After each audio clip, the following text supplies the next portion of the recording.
नमस्कार, हमारे digital platform में आपका स्वागत है। जम्मू कश्मीर विधानसभा का चौथा दिन और एक बार फिर सदन में हंगामा, तकरार और तंज का माहौल रहा। कानून विश्वविद्यालय का बिल, मुख्यमंत्री उमर अब्दुल्ला का बयान, धार्मिक भेदभाव के आरोप और विपक्ष का पलटवार, हर मुद्दे ने सियासत को और सुलगाया। नेशनल लॉ यूनिवर्सिटी बिल पर हुई गर्मागर्म बहस से लेकर मुख्यमंत्री के उस ऐलान तक जिसे बीजेपी ने आचार संहिता का उल्लंघन बताया। इस सत्र के इस दिन में हर पल राजनीति के रंग बदलते नजर आए। वहीं एक तरफ धर्म आधारित भेदभाव के आरोपों ने सदन का माहौल और गर्मा कर रख दिया, तो दूसरी तरफ नशा मुक्ति और एंटी बुलडोजर बिल जैसे प्रस्तावों पर भी तीखी बहस देखने को मिली। सवाल ये उठता है कि क्या विधानसभा की जो ये बहस है, ये जनता के मुद्दों की आवाज बन रही है या फिर चुनावी मौसम ने सब कुछ सियासी हथियार बना दिया है। देखिए एक खास रिपोर्ट जहां सत्र के इस दिन के हर बयान, हर विरोध और हर राजनीतिक इशारे का पूरा हिसाब है। ये खास रिपोर्ट देखिए।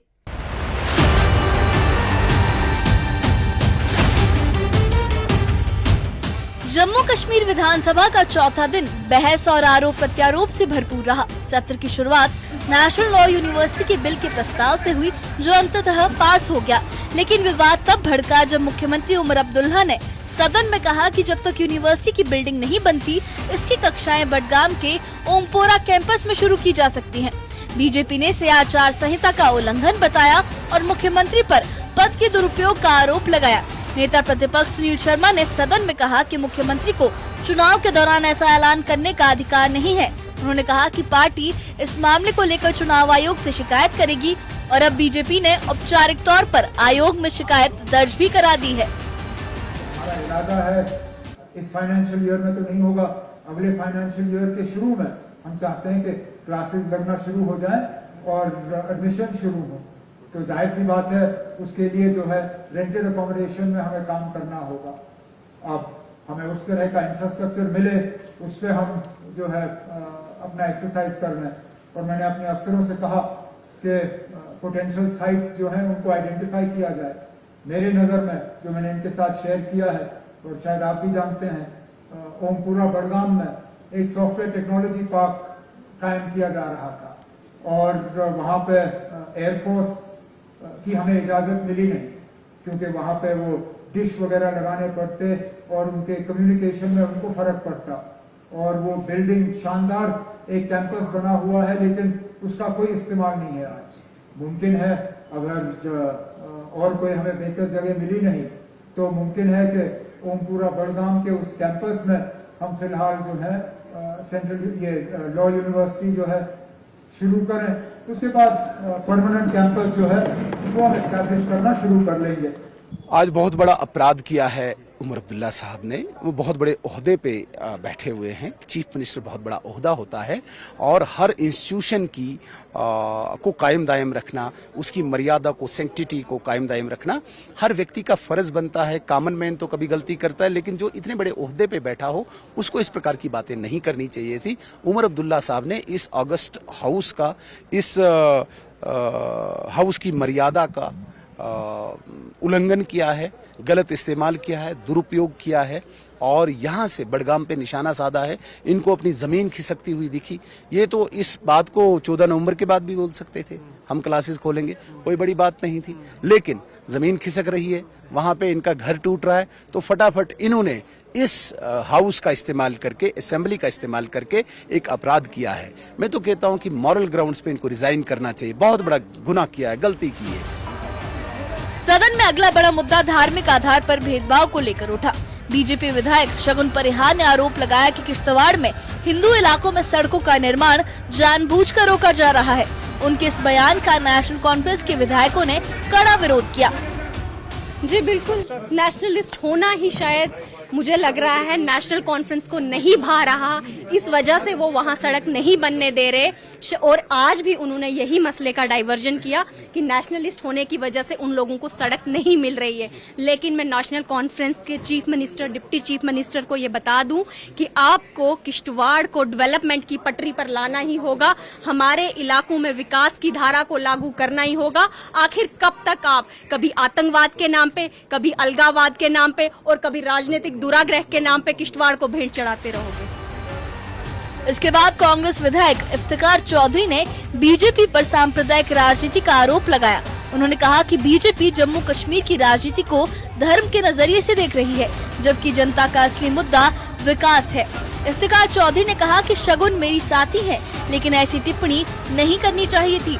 राजनीति में धर्म नहीं, काम बोलना चाहिए। वहीं नेशनल कॉन्फ्रेंस के विधायक जावेद हसन बेग ने कहा कि जम्मू कश्मीर को इकट्ठा रहना चाहिए, नफरत से कुछ हासिल नहीं होगा। हर वोटर की अपनी अहमियत है और उसे सम्मान मिलना चाहिए। देखिए, मेरी कुलीग है, फर्स्ट टाइमर वो भी है, मैं भी हूँ। सिर्फ इतना कहूँगा कि वो सांप्रदायिकता की जो राजनीति करना चाहते हैं भाजपा के लोग, वो तो वही बोलेंगे जो उनको फीड होगा। कोई देशभक्त जो है वो हर इंसान देशभक्त है जम्मू कश्मीर का, चाहे वो हिंदू है चाहे मुसलमान। तो उन्हें इस तरह की टिप्पणी नहीं करनी चाहिए थी।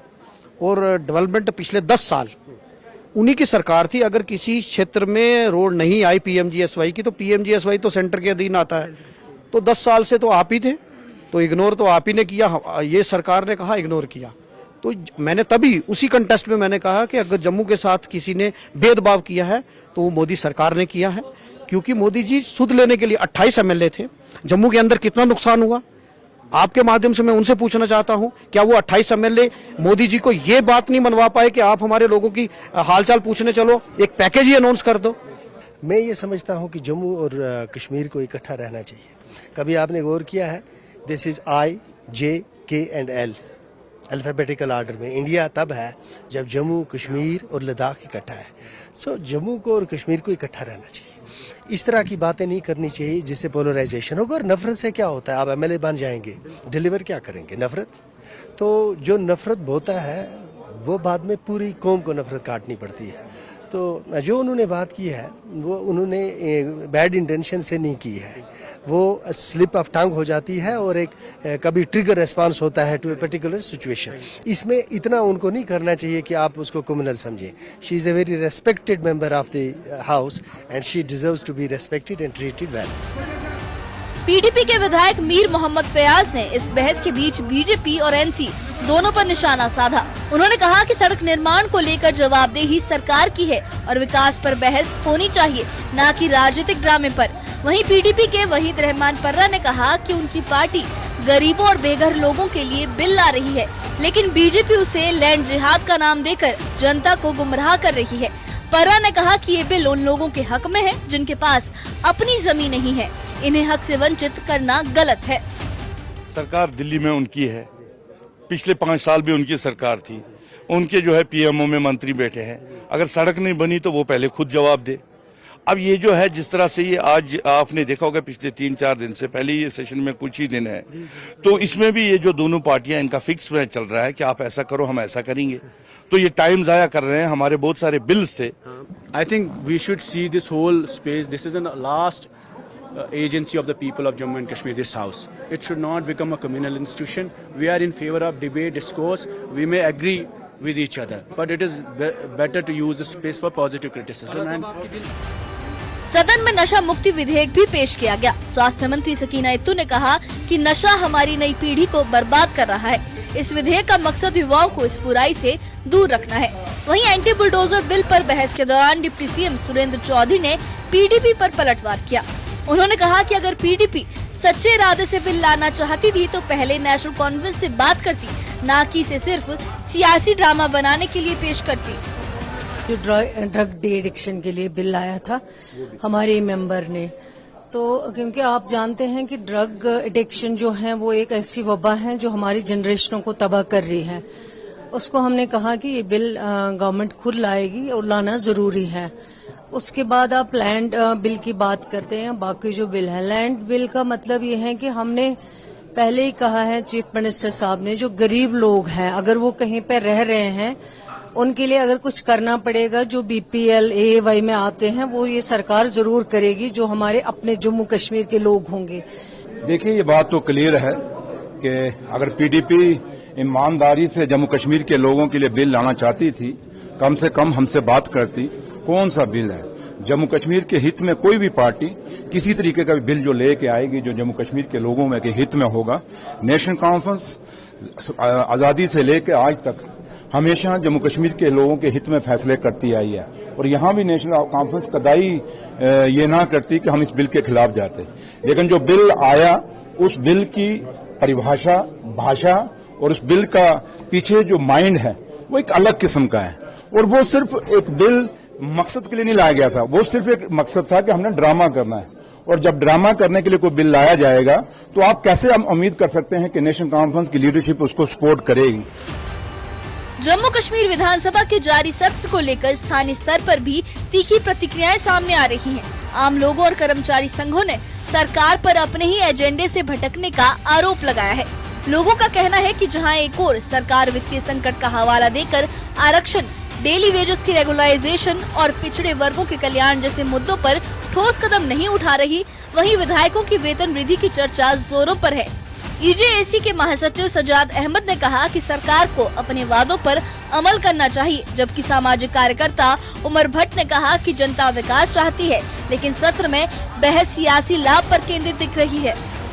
उम्मीद थी कि इस सेशन में उस चीज के हवाले से रिपोर्ट भी लाया जाएगा, उसको उस पर फैसला भी होगा और आरजी मुलाजमिन जो सालों से यहाँ पे तड़प रहे हैं, चीख रहे हैं, उनको इंसाफ फराहम किया जाएगा। लेकिन कल जो इन 4 दिनों में जो कुछ देखने को मिल रहा है, ऐसा लग रहा है ये सेशन यहाँ के आवाम के लिए नहीं, यहाँ की दस्तकारों के लिए नहीं, जिनके लिए आर्टिसंस के लिए एक बिल लाई गई थी, यहाँ के आरजी मुलाजमिन के लिए जो बिल लाई गई थी, उस पर जो मीर सैफुल्ला साहब का जो स्टैंड था बहुत अच्छा था। उन बिलों को रद्द करना और ऐसा लग रहा है कि ये सेशन शायद यहाँ के अरबाब इख्तिदार के लोगों ने, खासकर वजीर आला साहब और उनकी पार्टी और हिजबी इख्तिलाफ के कुछ लोगों ने अपने लिए बुलाया है।